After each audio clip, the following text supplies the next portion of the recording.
Hello and welcome to this episode where I go through my gaming backlog. I have played a lot of games before, but then one day when I looked at how my anime list is convenient for keeping track of all the anime that you have watched, I decided I would make my own gaming list. And it was after creating that list, it was clear to me that I clearly haven't played this and these. So I decided to play Amnesia: The Dark Descent.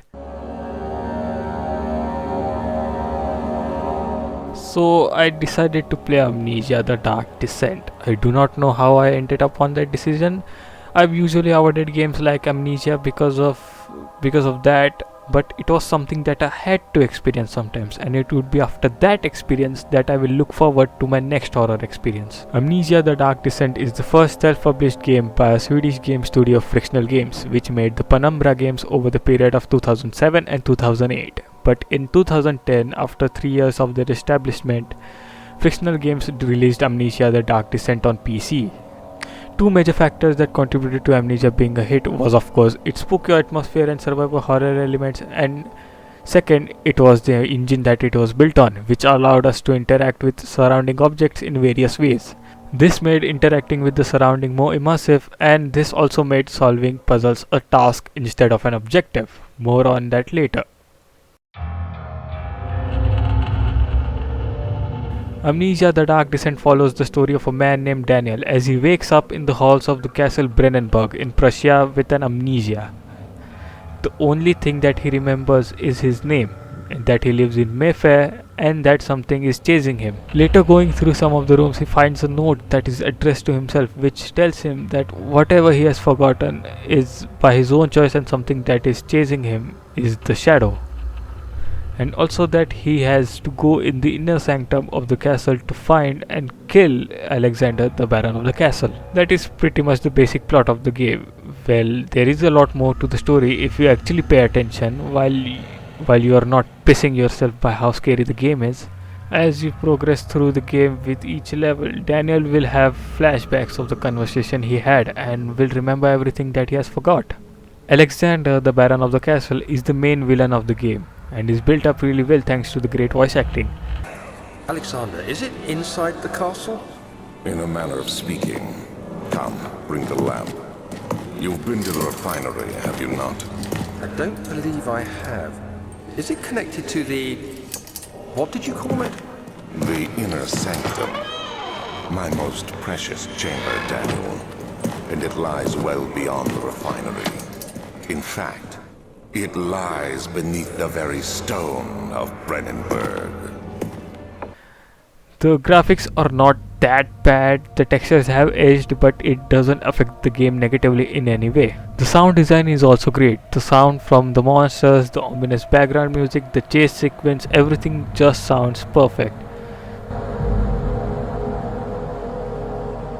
The general gameplay of Amnesia is quite simple. Progress, collect items and notes, solve puzzles, creep through the dark, run from monsters, and progress again. It sounds boring when I put it that way, but that is not the case here. Collecting items like tinderboxes and oil helps you make your game more easy, while some puzzles are so confusing that you have to pick up notes to solve them. And some chase sequences are really well designed, like in the early section of the game you get chased by a monster in the water, which does not have a physical appearance, but you can get to know its location by the splashing of the water by his foot. So you know you are not fucking around when that thing is chasing you.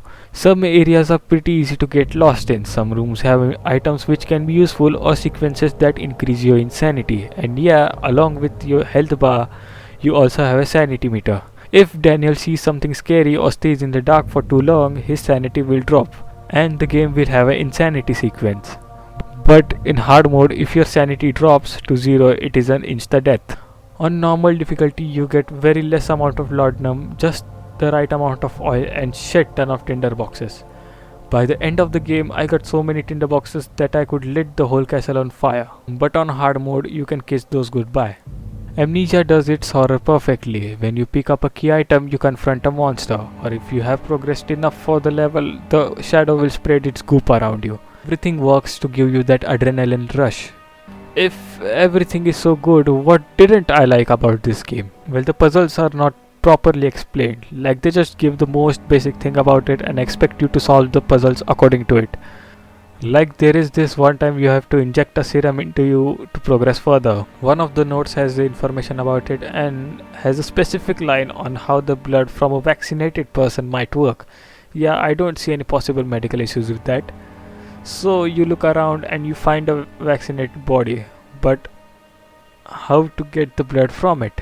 Oh, just drill a hole with the drill you got from before. But there is blood gushing out without any proper form. Oh, just stick a copper rod into it. But the outlet is not small enough to go through Daniel's skin. Oh, remember the hollow needle you got early in the game? Yeah, that will work. And you stick it in and oh yeah, there you go. The puzzle solving is usually the period where you do not encounter any monsters. And if you do it usually after you solve a puzzle or progress. This is not bad in any way but not perfect at the same time. But at the end you don't notice that at all, and yeah, you do have multiple endings to the story, so there is a bit of replayability going on here. Or you can just load up a save file and call it a day.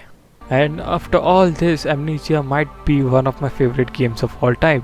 I mean, it was still my first horror game. Finally, Amnesia The Dark Descent has been removed from my backlog, and it's the time I don't back away from any horror games in the future.